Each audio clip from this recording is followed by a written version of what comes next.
What's up guys, today I'm bringing you a Pokemon Omega Ruby Alpha Sapphire Wi-Fi battle. This is a OU match versus my friend John, and I definitely encourage you guys to check out his channel. He does upload competitive Pokemon content, and I recently did a showdown live with him on his channel, so make sure you go check it out. And as you could see, I'm using a Mega Altaria Sand team, and he's also using a pretty offensive team, so let's see how this goes. I'm gonna lead off with my Slowbro, as he's gonna predict that, and lead off with his Heracross. This Heracross is a big threat to my team because my team is so offensive. I don't really have any kind of safe switch-ins to this monster, so I'm just gonna go into my Ferrothorn because I don't really need Ferrothorn for this battle looking at his team. And he goes for the Mega Horn. Looking at the damage, I know that he's definitely choice banded, so I'm gonna save my Ferrothorn and go into my Altaria, as I can use this turn to Mega Evolve, and I can probably take a Mega Horn after Mega Evolving. So he's gonna save his Heracross and go into Skarmory, expecting me to be a physical Dragon Dance Altaria, but I really have no reason to run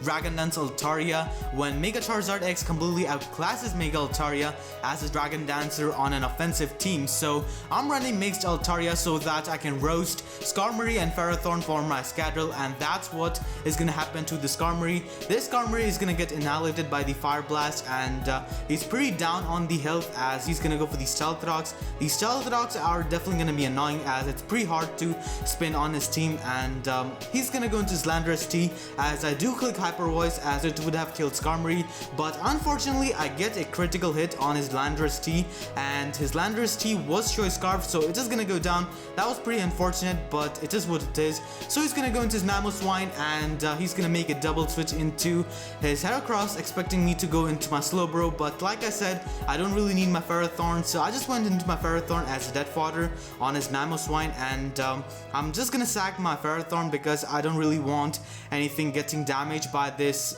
choice banded Heracross.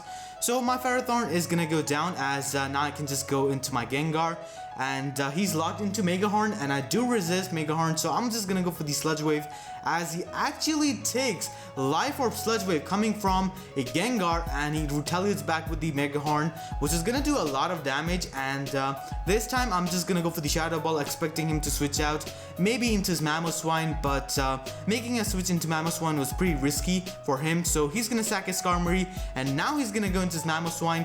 I know that he's definitely gonna go for the Ice Shard because this Gengar is a big threat to his team, and there's nothing on his team which can outspeed my Gengar. The one thing which could have outsped my Gengar was his Choice Scarf Landorus T, which is now gone. So he does end up going for the Ice Shard as I go into my Slowbro, and I get to fire off a free Scald and maybe get a burn on something, and he's gonna save his Mamoswine and go into his Latias, which is probably his Mega Evolution, as Heracross wasn't his Mega, and most likely he's running Calm Mind Stored Power, which is the most popular set to run on Mega Latias. So I can just go into my Tyranitar, as Tyranitar completely shuts down Mega Latias, but he makes an excellent double switch to catch my Tyranitar, and he goes into his Heracross.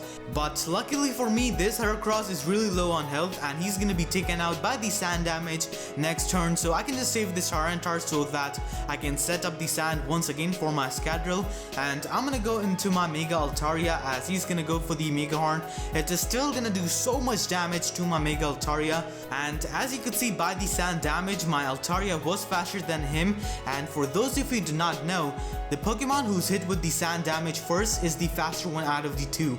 This is something that not a lot of people know nowadays, but yeah, his Heracross is gonna go down to the sand damage, and then he's gonna bring his Keldeo to take out my Altaria, and I'm just gonna go into my Gengar as I do outspeed his Keldeo. And my safest play is firing off a Shadow Ball, as Shadow Ball does neutral damage against his team or is super effective on some of his Pokemon. So he brings in his Latias, and his Latias is gonna go down, as the Life Orb damage is gonna take out my Gengar, so he didn't really get to Mega Evolve his Latias.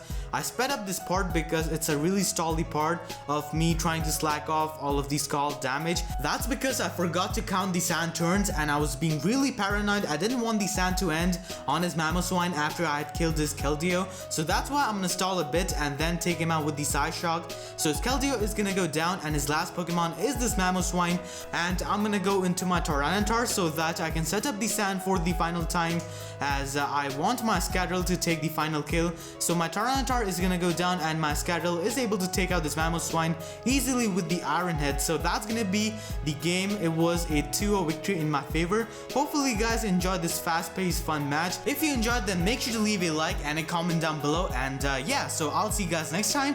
Thanks for watching and have a good day.